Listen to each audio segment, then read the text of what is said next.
ঘটনাস্থল থেকে আমরা সংগৃহীত করি সিসিটিভি ক্যামেরা ফুটেজ।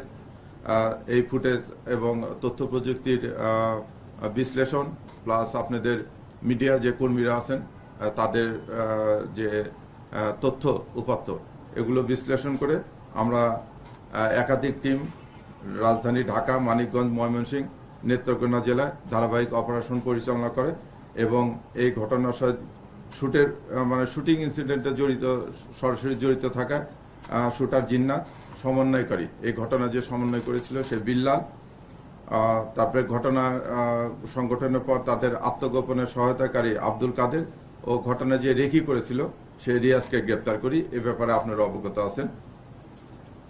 পরবর্তীতে চাঞ্চল্যকের মামলার সুষ্ঠু তদন্তের শুরু থেকে আমরা অত্যন্ত গুরুত্ব দিয়ে তদন্ত করছি। ঘটনার পেছনে সম্ভাব্য কারণ সমূহ চুলচেরা বিশ্লেষণ, গ্রেপ্তারদের কাছে প্রাপ্ত তথ্য পর্যালোচনা করে ঘটনা ব্যবহৃত আগ্নেয়াস্ত্র উৎস অনুসন্ধান সহ পলাতক অন্যদের গ্রেপ্তারের তৎপর থাকি।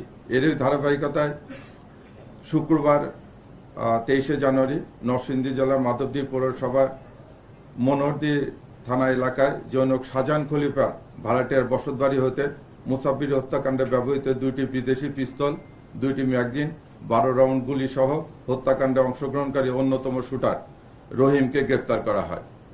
প্রিয় সাংবাদিক বৃন্দ, দেশব্যাপী আলোড়ন সৃষ্টিকারী এই ঘটনা নিহতের স্ত্রী বাদী হয়ে তেজগাঁ থানায় একটি মামলা দায়ের করেন।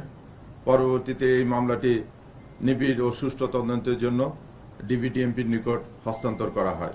এই ঘটনার পরপরই ঢাকা মহানগর গোয়েন্দা পুলিশ ঘটনার প্রকৃত রহস্য উদ্ঘাটন, ঘটনার সহিত জড়িত ব্যক্তিদের গ্রেপ্তার, ঘটনা ব্যবহৃত অস্ত্রগুলি এবং মোটরসাইকেল উদ্ধার জন্য ডিবির একাধিক টিম দেশের বিভিন্ন অঞ্চলে অভিযান পরিচালনা করে। এই বিষয়ে নরসিংদী জেলার মাধবদী থানায় অস্ত্র আইনে একটি মামলা দায়ের করা হয়েছে।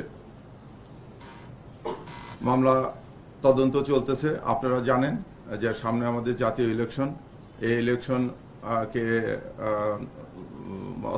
এই মুহূর্তে দেশকে অস্থিতিশীল করার জন্য অনেকেই তৎপর আছে। এই ব্যাপারে ডিবিও খুব করতেছে। এই মাসে আমরা সর্বাধিক সংখ্যক প্রায় 13টির মতো আগ্নেয় অস্ত্র উদ্ধার করেছি, এই দুটো সহ, এবং অন্যান্য যে সমস্ত সন্ত্রাসী আছে তাদের বিরুদ্ধে আমরা আইনগত ব্যবস্থা নিচ্ছি।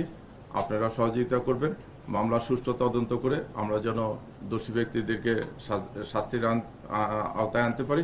পাশাপাশি ঢাকা মহানগরীর আইন শৃঙ্খলা রক্ষা করে অতীতে যেরকম আপনারা ঢাকা মহানগরী পুলিশকে সহযোগিতা করেছেন, ভবিষ্যতে এই সহযোগিতা করবেন, এই আশাবাদ ব্যক্ত রেখে আমার বক্তব্য শেষ।